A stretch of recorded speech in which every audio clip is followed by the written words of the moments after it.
Well, here I have the Columbia 109 apart, and I'm going to service the motor today. These are Garrard motors, and very, very nicely made. I mean, just excellent. I mean, Columbia calls this the number 5. If I can get that. Number 5 something. There's a mark next to it, but I can't make out what that is. Number 5, I guess. What a nice job. Look at the bluing on the springs for the governor. I mean, this is something that, on average, the customer never even sees, but they do such a beautiful job on them. Everything's all nicely polished and very greasy in this case, but the grease, surprisingly, is not petrified all that much. So I'm guessing somebody was taking care of the upkeep on this machine. And look at this. Here's another thing I noticed about these motors. It's right here. See?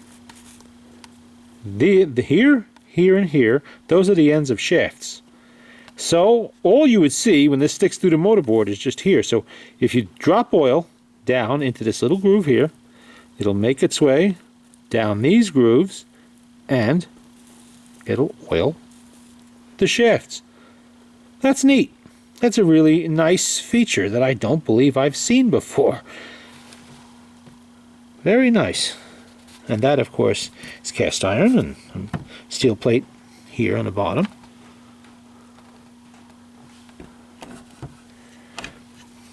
And here, see if we can get a decent shot of this. This little cup here, out of wood, this is the horn. The sound reflects off of this. And you can see the cast elbow comes down here. It ends, I don't know if you really see that in there, but it ends back there. Reflects directly into this piece of wood. And that's your horn. And the tone arm. See if maybe we can get that out of the way, we can see in there a little better. And you see down there? And a little dark. Don't have a flashlight with me. These ones, the trick to these, because these are cast horns, see those 2 screws back there? That's what holds that horn in. Those 2 nuts. Take those 2 nuts off of there, pull the entire tone arm and horn assembly out of the machine, pack it in a box with lots of bubble wrap and ship it separate from the machine itself, and then you can ship these machines without worry that you're going to destroy them. Because what happens in transit is this heavy tone arm flops around and can snap off this pot metal elbow here. Just snap it right off. Or if the machine is subjected to shock, it's dropped, the box is dropped or whatever, you could break this horn. I mean, you can break this elbow here. It's just cast metal, it's thin. There's no telling what condition the metal is in. You know, intergranular corrosion will bubble this up and crack it and make it brittle with age. So while it may look solid, it really isn't. So you always have to be very careful. I was lucky when I got this one that it was not broken. Other Columbias that made it to me were not so lucky. They did a nice job on that box. And we do have a handle for this now. I don't have it here with me. It's behind the machine. You'll see it when it's on there. Not too much grease down in there either. Just a little bit, a couple needles stuck in it. You see that all the time. Something, what's that? Oh, that's the handle clip. See, I'm going to have to tighten that up a little bit. Looks pretty good. We have the lid stay. That's going to be reinstalled once I find some correct size screws for it. And of course the motor, even though the motor does run smooth and quiet, no thumps and bumps, I am still going to service it. I want to see the condition of the spring and all that fun stuff. I just want to take it apart and see what's going on in there. Really nice motors. They really are. Very similar to HM. I mean, there's nothing here that's really different from HMV or Victor. Same basic ideas. Same basic parts. And there is a little clip there, extra clip on the governor shaft that must limit how fast this governor will spin. That's your governor limiter, I guess. Your rev limiter. There you go. It can only, the governor can only expand until it bottoms out on that little spring there. That's blued too.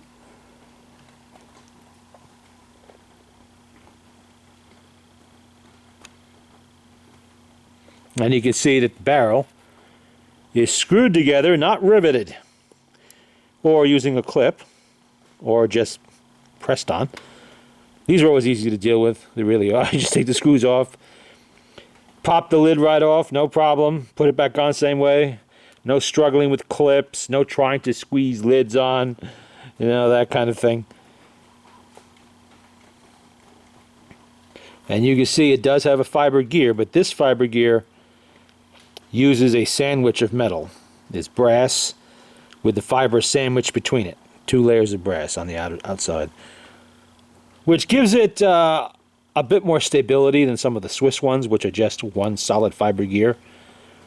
You can see that even though the grease is on there where it should not be, they should be dry. Or at most a little black graphite powder in there, that's it.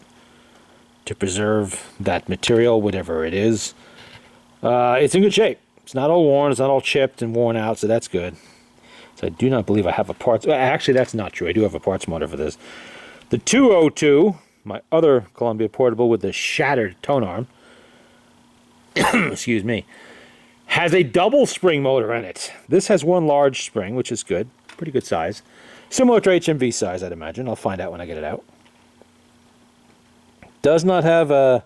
I don't know what this system is. There's a spring there, but it's not a no-return spring. Because that does have a cog and a lever on there to stop it from unwinding. Just like the Victor motors do. And these ones, I believe, from what I remember, you have to be careful when you take these out. These caps on the end here, right there. Because they're adjustable. You can adjust this governor infinitely, just about. You know, the holes are drilled off center on these, so that you can do that. You have to either very carefully make sure where those holes are in relation to the shaft, and just be very careful. Or you have to know how to adjust it properly when you put it back, and I do, so that's not a big issue for me. Columbia! This is right there. I forget what the American Columbia is used for a motor. Obviously not Garrard, I don't think so. I forget what they had. I actually have 1915 and 1916 Columbia tabletop put away.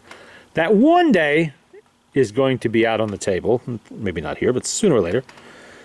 And we'll have a look at that and see what it has at that time. But there you go.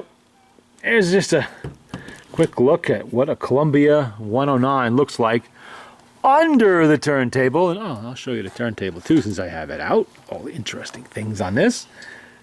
First of all, we have the serial number of the machine, which is JK5750.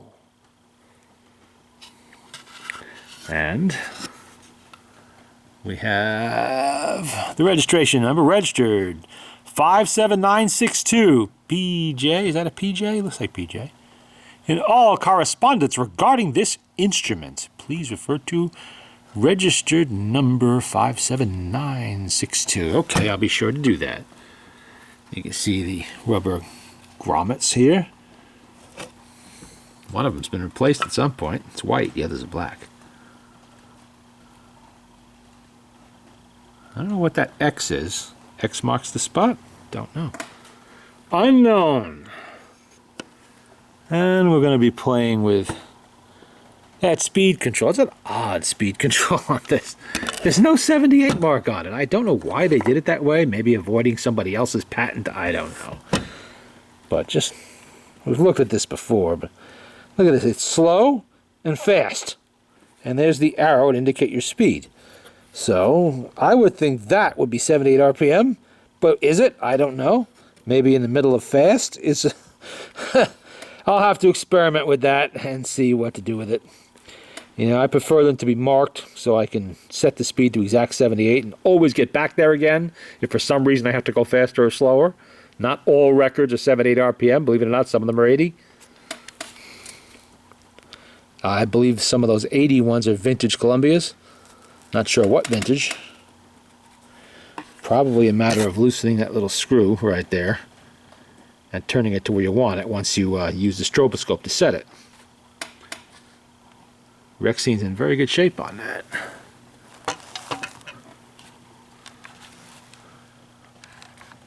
Oh.